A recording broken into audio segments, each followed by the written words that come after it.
오늘도 우리 사는 이야기 찾아주셔서 감사합니다. 사연자분이 보내주신 이야기 시작해볼게요. 안녕하세요. 저는 50대 여성입니다. 저희 아들은 무엇 하나 뛰어나지는 않지만 성실하고 가족들을 사랑하는 그런 사람이었습니다. 공부 쪽으로는 뛰어나지 않았지만 성실하면 뭐든지 할 수 있다고 생각한 아들은 고등학교 졸업 후 인테리어 일을 하는 신랑 밑에서 일을 배웠어요. 그렇게 일을 하다가 얼마 전 25살이 되던 해에 동갑이던 친구와 결혼을 하게 되었습니다. 두 사람은 고등학생 때부터 친구였고 20살이 넘어서 교제를 시작하게 되었다고 들었고, 아무래도 너무 어린 나이라서 처음에는 반대를 좀 했어요. 20살 중반에 결혼이 사실 이르기도 하고, 또 결혼이라는 게 막상 해보면 환상이랑 다를 때가 많으니까요. 하루는 사돈댁이 저희 집에 찾아와서는 그냥 애들 하고 싶은 대로 결혼을 시키면 안 되겠냐고 물어보더라고요.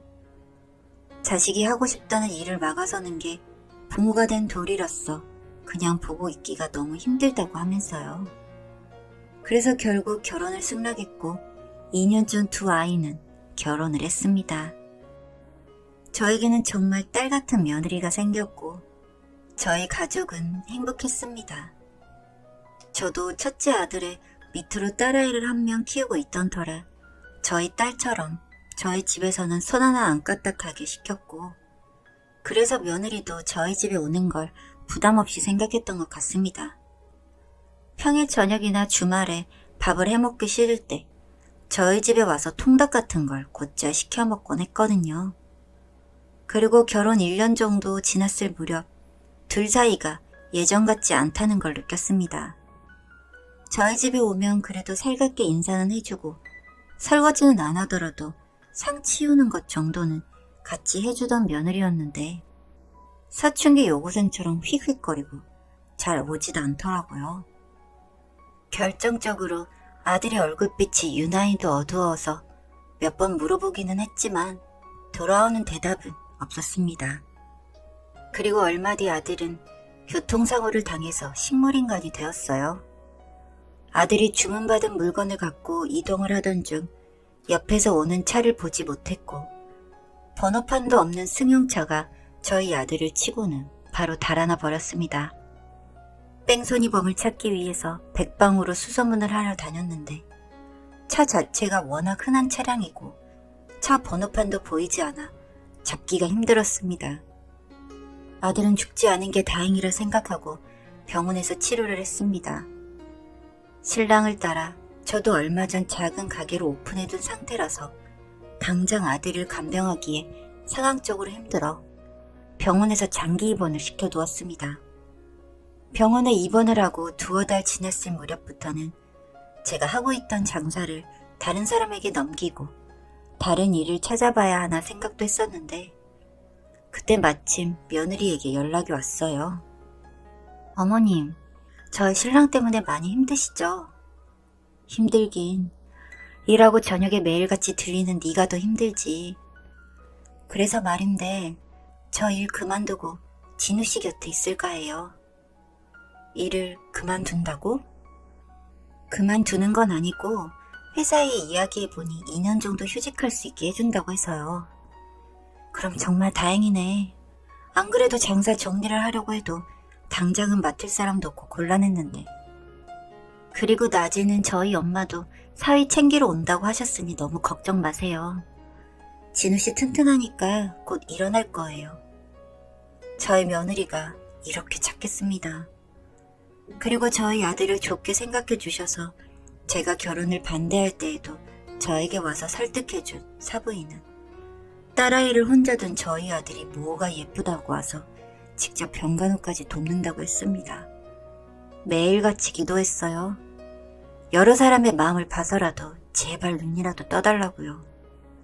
그렇게 한 달 정도 시간이 흘렀고 며느리는 하루가 멀다 하고 병원에 왔고, 제가 가게 마감을 하고 병원에 가면 며느리는 집에 가서 잠시 씻고 다시 병실로 왔습니다.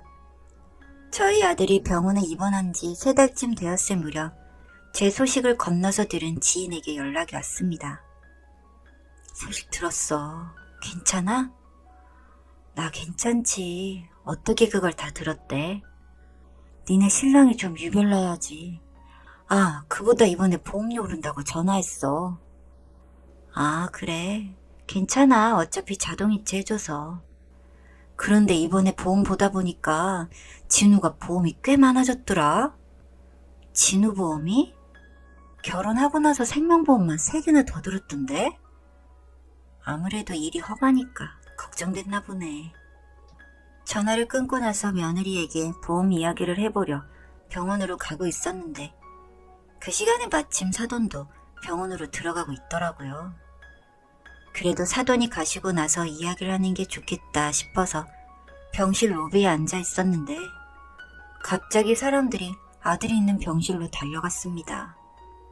놀란 마음에 저도 같이 따라 들어갔는데 아들이 숨을 제대로 쉬지 못하는 것 같았습니다. 며느리랑 사돈도 놀란 것 같았고요. 다행히 의료진이 처리를 잘 해주셔서 아들은 안정을 찾았고 저는 간호사들에게 가서 간단한 간식과 함께 감사 인사를 전했습니다.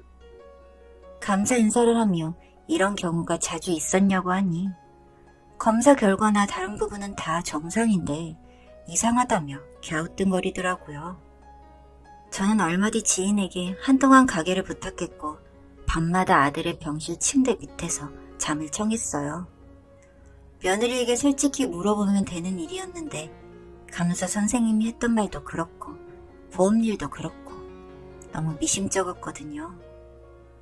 새벽이 되어 발소리가 들려서 눈을 떠보니 며느리가 아들 침대 앞에 서 있었습니다. 그리고 침대에 힘이 가해지는 소리가 들렸고 저는 침대 밑에서 홈캠을 켰어요.